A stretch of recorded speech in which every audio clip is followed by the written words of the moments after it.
이 시간 말씀은 사무엘상 2장 11절서부터 17절입니다. 사무엘상 2장 11절서부터 17절을 제가 개역 한글 성경으로 읽어 드리겠습니다. 엘가나는 라마의 자기 집으로 돌아가고 그 아이는 제사장 엘리 앞에서 여호와를 섬기니라. 엘리의 아들들은 불량자라 여호와를 알지 아니하더라. 그 제사장들이 백성에게 행하는 습관은 이러하니 곧 아무 사람이 제사를 드리고 그 고기를 삶을 때에 제사장의 사환이 손에 3살 갈고리를 가지고 와서 그것으로 남비에나 솥에나 큰 솥에나 가마에 찔러 넣어서 갈고리에 걸려 나오는 것은 제사장이 자기 것으로 취하되 실로에서 무릇 그곳에 온 이스라엘 사람에게 이같이 할 뿐 아니라 기름을 태우기 전에도 제사장의 사환이 와서 제사 드리는 사람에게 이르기를 제사장에게 구워드릴 고기를 내라. 그가 네게 삶은 고기를 원치 아니하고 날 것을 원하신다 하다가 그 사람이 이르기를 반드시 먼저 기름을 태운 후에 내 마음에 원하는 대로 취하라 하면 그가 말하기를 아니라 지금 내게 내라. 그렇지 아니하면 내가 억지로 빼앗으리라 하였으니 이 소년들의 죄가 여호와 앞에 심히 크면 그들이 여호와의 제사를 멸시함이었더라. 아멘. 오늘 우리가 읽고 있는 이 사무엘상은 우리에게 하나님을 섬기는 마음이 어떠해야 되는가? 제사를 드리는 사람들은 그 마음이 어떠해야 되는가? 제사를 주관하는 이인은 그 마음이 어떠해야 되는가라고 하는 것을 우리에게 보여줍니다. 이 사무엘상이 지금 어디를 바라보면서 달려가고 있는가? 그 1차적 표대를 바라보면 다윗이라고 하는 왕입니다. 마태복음 1장에 다윗의 태어남에 대해서 아버지가 다윗을 낳았다가 아니라 아버지가 다윗 왕을 낳았다 이렇게 쓰고 있습니다. 왕이라고 하는 것에 주목을 하라는 뜻입니다. 그러므로 마태복음 1장 족보에 있는 그 표현에서 우리가 아이디어를 얻어서 이 사무엘상을 보게 되면 어떤 사람이 평범한 신자에서 왕된 지위에 올라갈 수가 있을까? 왕의 마음은 어떤 마음인가? 12사도에 대해서 우리가 사무엘상 이 본문을 놓고 생각을 해본다면 제자들은 어쩌면 스스로 이렇게 생각을 해보았어야 될 것입니다. 하나님께서 모든 신자들 중에 가장 높은 지위에 올려놓을 수 있는 사람을 왕이라고 한다면 왕으로서 적합한 마음가짐을 가진 신자는 어떤 마음을 가지는 것일까? 어떤 누구보다도 돋보이는 자리에 앉아서 주님 가까이에 앉아서 그 영광의 날에 정말 영광스럽게 참여할 수 있으려면 우리는 어떤 식의 마음을 가져야 될 것인가? 그렇게 생각을 해보는 것이 좀 더 타당했겠지요. 혹은 이렇게 생각해 볼 수도 있습니다. 제자들을 향하여 내 제자가 되려면 자기를 부인하고 자기 십자가를 지고 예수의 뒤를 쫓는다는 것, 그게 뭔지를 구약 성경에서 가장 잘 드러내고 있는 부분을 찾아서 그 믿음의 가장 본질적 기초가 어떤 것인가를 보고자 한다면 사무엘상 1장서부터 2장 3장을 보면서 어떤 마음이 그런 마음인가 뿐만 아니라 왜 그런 마음을 갖지 못하는가, 어디에서 실패하는가 생각해 보아야 됩니다. 여러분들은 하나님의 은혜가 어떤 것인지를 아십니까? 형언할 수 없는 부분이 있지요. 말로 다 표현할 수 없는 부분이 있지요. 우리는 그것을 들여다보아야 됩니다. 과연 우리 믿음의 그 본질 중에서도 본질, 그 본질의 기초에 있는 그것이 어떤 것인가를 우리는 깨우쳐야 됩니다. 알아가야 됩니다. 그것을 알아갈 때에 우리는 더 큰 능력을 힘입을 수가 있는 것입니다. 세상을 바꿀 수 있는 믿음이 바로 그러한 기초가 든든한 믿음인 것입니다. 우리는 다윗을 생각할 때에 다윗이 부귀영화를 누렸다 이렇게 생각해서는 안 됩니다. 다윗처럼 하면 내가 부귀영화를 주겠다, 이것이 전부겠습니까? 하나님의 본심이겠습니까? 결코 그렇지 않다고 저는 생각을 합니다. 다윗의 위대함은 그가 태어나고 자란 것과 다른 세상을 만드는 데 쓰임을 받은 것입니다. 다윗의 믿음과 헌신으로 말미암아 이 땅 위에 이 세상 역사에 이스라엘 왕국이 12지파의 나라가 세워지고 강대한 나라가 되었다는 점입니다. 다윗으로 말미암아 다윗을 통해서 이 나라를 세웠다. 나라가 될 수 있도록 했다. 그러므로 우리는 살아있는 믿음, 강력한 믿음을 사랑하고 그러한 믿음 갖기를 원할 때에는 지금 살아있는 우리를 써주십시오. 다음 세대를 기다리지 마십시오. 오히려 우리를 사용하시어서 다음 세대는 더 큰 일을 할 수 있도록 우리의 삶을 값어치 있게 해주십시오라고 우리가 간절히 소망하고 간절히 기도해야 될 것입니다.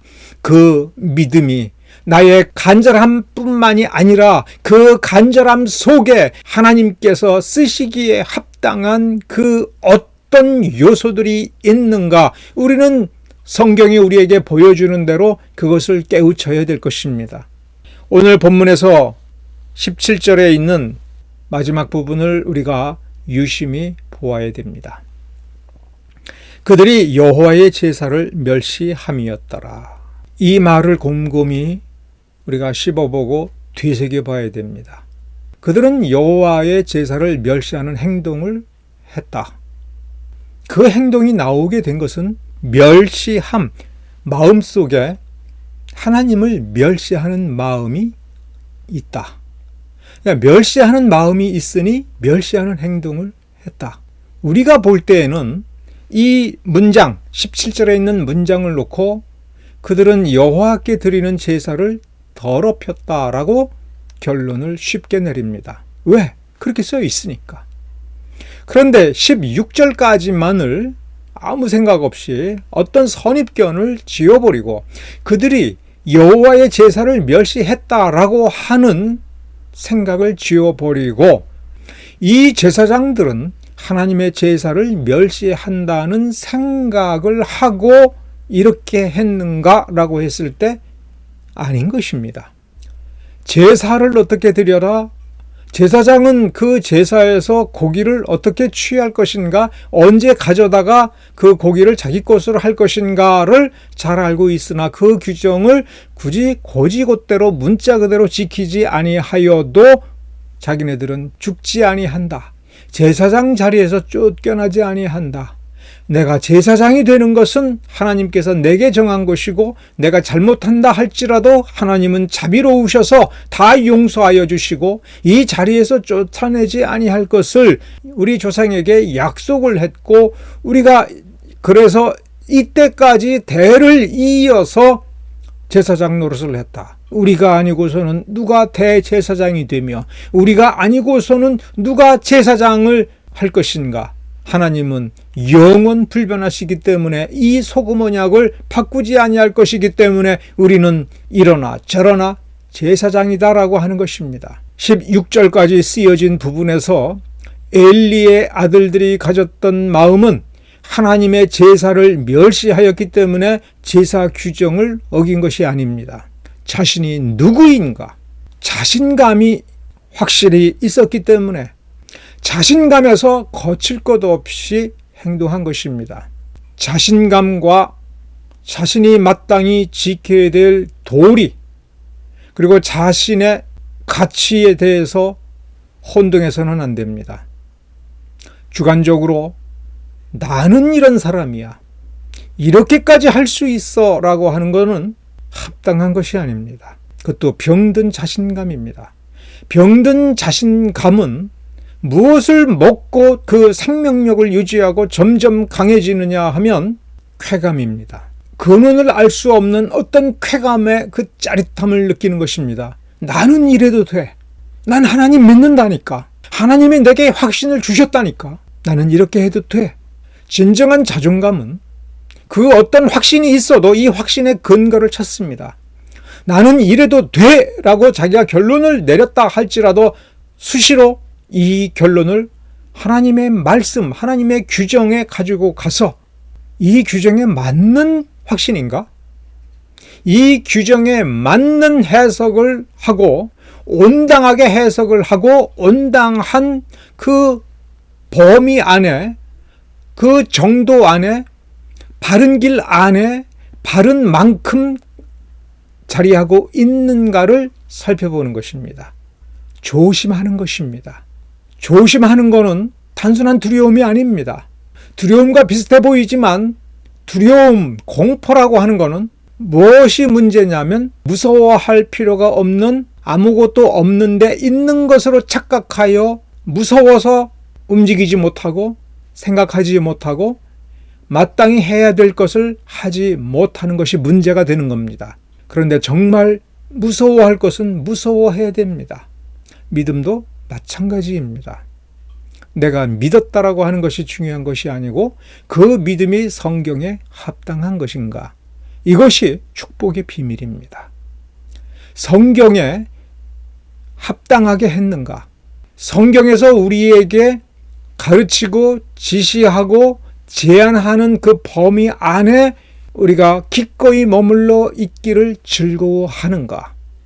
그래서 그 머물러 있는 그 위치에서 하나님께서 우리에게 주시고자 하는 것을 우리가 정말 제대로 지금 맛보고 있는가? 우리가 지금 배워야 될 것을 제대로 배우고 있는가? 우리는 그 점을 생각을 해야 됩니다. 제일 중요한 것은 배우고 있어야 되는 것입니다. 왜냐하면 우리의 이 믿음이 하나님의 선물로 주어졌다라고 할지라도 완전한 것이 아닙니다. 그 믿음이 하나님이 주신 선물이라고 할지라도 우리의 삶 속에 들어오고 우리의 심장 속에 들어오고 우리의 심령에서 깊이 뿌리를 내리면서 우리를 변화시켜서 믿음의 완전한 자, 예수 그리스도의 장성한 분량에 이르기까지 우리의 믿음이 성장하고 우리의 삶이 변화되고 우리가 하나님을 닮은 거룩함을 이루어 나가는 데까지 우리의 거룩함도 경건도 커져야 되고 장성해져야 되기 때문에 그렇습니다. 우리는 죽을 때까지 성장해야 됩니다. 죽을 때까지 성장하기 위해서는 우리의 믿음이 성장해야 됩니다. 그러니까 우리의 믿음은 지금 이 순간 하나님이 주신 믿음의 양식, 믿음의 힘, 생명력을 공급받아서 계속 커져야 되는 것입니다. 그 부르심에 순종하고 응답할 때에, 일치할 때에, 그 이끄심을 우리가 정확히 따라갈 때에 하나님께서는 우리에게 넘치도록 큰 복을 주시는 것을 우리가 알아야 되는 것입니다.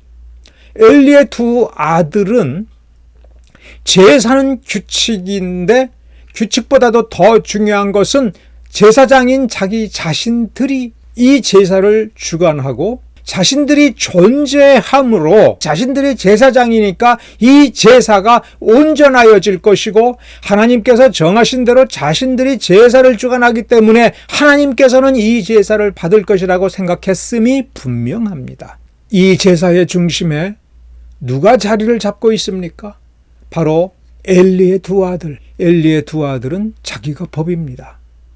엘리의 두 아들은 하나님이 뭐라고 썼는지 그게 중요한 것이 아니고 다른 사람이 아니 하나님 말씀에 이렇게 규정되어 있지 않습니까? 우리는 그 규정대로 하려고 하니 제사장께서는 지금이 아니라 요 절차 끝난 뒤에 하나님께서 규정하신 대로 그때 가져가십시오. 그때 뭘 가져가든 그것까지 우리는 어떻게 막지는 않겠습니다. 그러나 중요한 것은 제사의 이 절차는 여기에서 이러시면 안 됩니다.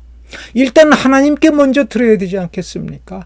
제사장의 권위에 도전하고 있지 않습니다. 하나님 말씀에 규정된 대로 우리 이렇게 하는 것이 옳지 않습니까? 라고 제안을 하고 권면을 할 때 이 제사장들의 이 마음을 여러분 먼저 들여다보셔야 됩니다. 하나님께서 정하신 것이 무엇이냐에 대해서 율법과 제사를 규칙이라고만 하는 것, 낮은 수준의 사람들이 지켜야 되는 것으로만 이해한 잘못이 있습니다. 제사와 율법의 계명을 지키라라고 하는 것은 율법을 준수하는 행동을 요구하고 마음은 필요 없기 때문이 아니라 그 마음에서 행동이 나오기 때문에 그러면 거꾸로 그 행동을 억제하면서 그 마음을 돌아보도록 하기 위한 것입니다.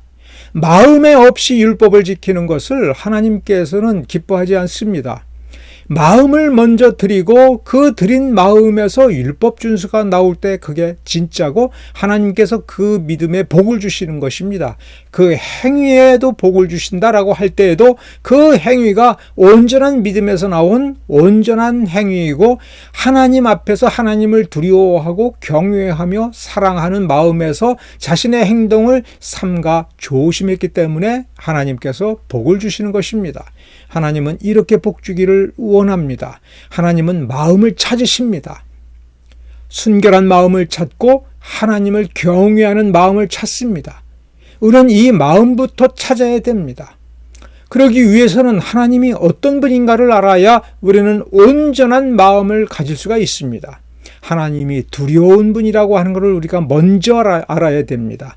하나님이 아무리 사랑이 넘치고 아무리 자비를 많이 베푼다 할지라도 우리는 그 사랑과 자비로 하나님을 기본적으로 인식하는 것이 아니라 하나님은 창조주이시고 내 생명을 좌우할 수 있는 권한을 가진 마땅히 그 권한을 가지신 분이고 전능하신 분이고 창조주이시며 심판자라고 하는 사실을 먼저 명심하는 그 두려움으로부터 출발을 한 것입니다.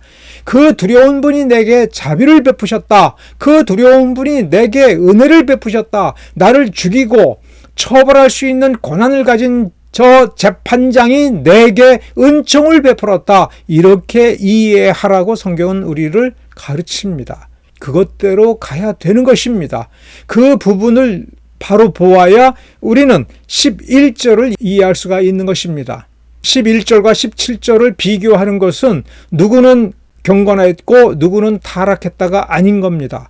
11절에서 우리가 확인해야 될 마음은 어떠한 처지, 불행하고 원망할 수밖에 없는 괴로운 상황에서도 결코 하나님을 원망하지 않고 오히려 하나님을 경외하는 마음을 가졌습니다.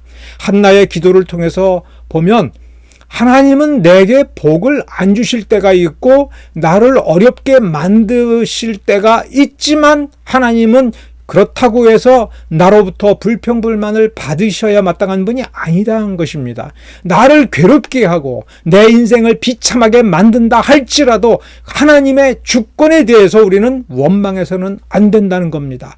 하나님은 찬양받아 마땅한 분입니다.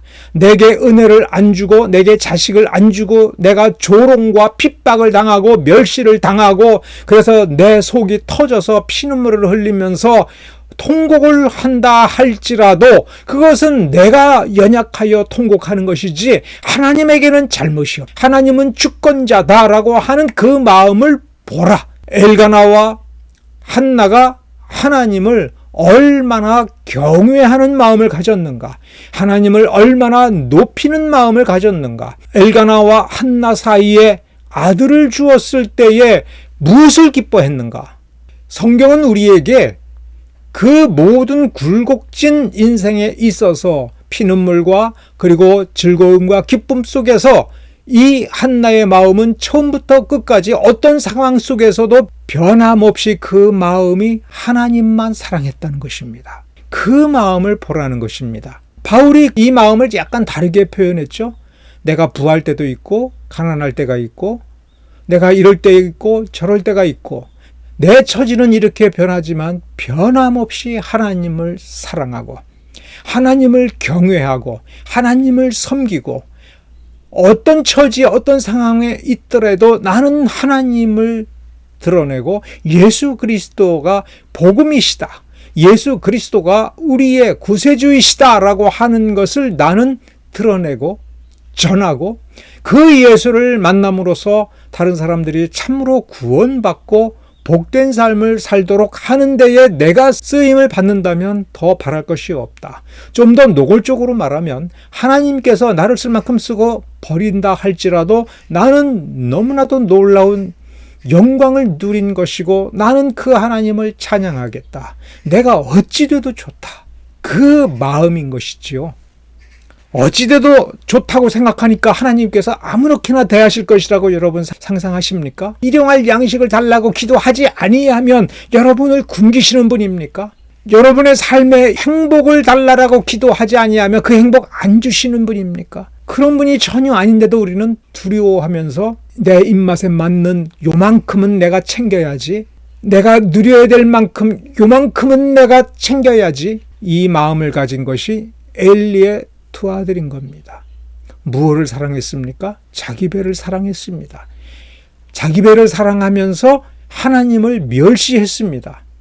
엘리의 두 아들은 제사장입니다마는 뭐를 몰랐습니까? 하나님을 몰랐습니다. 율법을 연구하여 어떤 절차와 규칙대로 해야 되는지는 아버지로부터 듣고 할아버지로부터 들었는지는 모르지만 그 율법을 통해서 그 율법을 주시는 하나님의 마음, 율법을 준수하여 그 백성들이 어떤 마음 상태가 되고 어떤 마음을 갖게 되기를 하나님이 원하셨는지 그 마음을 모르는 것입니다. 그리하여 제사를 드리러 오는 사람들이 이 제사를 통하여 어떤 마음을 회복을 해야 되고 어떤 마음을 가지고 살아야 복된 영광을 누리는 마음이 되는지에 대해서 전혀 몰랐던 것입니다. 엘리의 두 아들에게 있는 것은 근거 없는 자신감, 근거 없는 확신, 뻔뻔함이 있었습니다. 그러니 하나님이 눈에 보이지 않고 믿음의 원리, 하나님의 통치의 원리, 그리고 하나님께서 지금 무슨 일을 하고 계시는가에 대해서 조금도 눈치채지 못하고 있는 것입니다. 전혀 감을 잡고 있지 못하고 있는 것입니다. 12절에 분명히 쓰고 있습니다. 엘리의 아들들은 불량자라 여호와를 알지 아니하더라. 알지 아니하더라. 몰랐다 이겁니다. 그 왜 몰랐습니까? 17절을 보면 그 답은 멸시했으니까. 하나님을 멸시했으니까. 하나님이 주신 말씀을 멸시했으니까. 하나님이 주신 말씀을 가볍게 읽었으니까. 하나님의 주신 말씀을 재미없다고 생각을 했으니까. 이 율법, 이 말씀은 하나님께서 자기의 마음을 우리가 볼 수 있도록 비추어 주는 거울인 것입니다. 우리는 하나님의 영광을 직접 볼 수 없습니다. 하나님의 마음을 직접 들여다볼 수가 없습니다. 하나님의 생각을 직접 알아낼 수가 없습니다. 그러나 하나님께서는 이 말씀이라고 하는 거울을 통해서 무언가를 우리에게 그려 보여주고 계시는 겁니다. 그래서 그 그림을 보는 것이 아니라 그 그림을 통하여 하나님의 마음, 하나님의 생각, 하나님의 계획, 하나님의 뜻을 알아가고, 그래서 나를 다듬어서 그 모습에 나를 일치시켜 가면 갈수록 더 깊이 하나님을 아는 것입니다. 하나님의 영광에 동참시켜 주심으로써 우리는 그 영광을 맛보아 알게 되는 것입니다. 하나님이 하시는 일에 우리를 끌어들여서 그 일을 만져보고 그 일에 동참하고 그 일의 수단이 되고 그 일에 때로는 목표가 되어서 경험해 봄으로써 하나님이 어떤 분이며 어떤 식으로 일을 하는지도 우리가 알게 되는 것입니다. 그러한 알미 없음으로 이 제사는 엉터리가 되는 것이고 이들의 삶은 헛된 삶이 되는 것입니다. 엘리와 두 아들은 하나님을 모른다.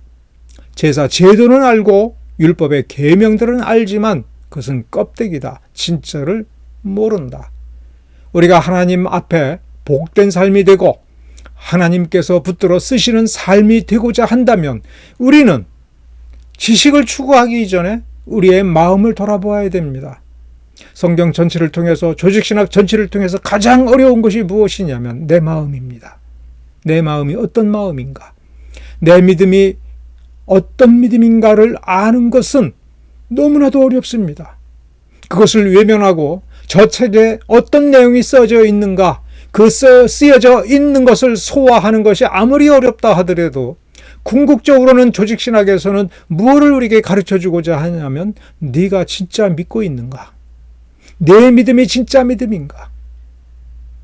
말로 형언할 수 없는, 말로 설명해 줄 수 없는 그 수준보다도 더 깊은, 더 원초적이며 더 근본적인 그 속에 꿈틀거리고 있는 가장 작은 그 씨앗은, 가장 깊은 뿌리는 어떤 뿌리이며 어떤 씨앗인가? 참된가? 참된 마음을 추구합시다. 참된 믿음을 가집시다. 그것은 말씀으로 돌아가는 것이며 그 말씀대로 내가 해보면 아는 겁니다. 내가 무엇을 추구하고 있는가? 내가 어떤 원리를 따르고 있는가? 우리는 우리 스스로를 돌이켜 보아야 됩니다. 우리가 참된 믿음을 가지고 있을 때에 우리는 하나님께 드릴 수 있는, 하나님께서 받을 수 있는 합당한 예배를 드리고 있는 것입니다. 예배의 형식이 중요하지 않습니다. 예배 출석이 중요하지 않습니다.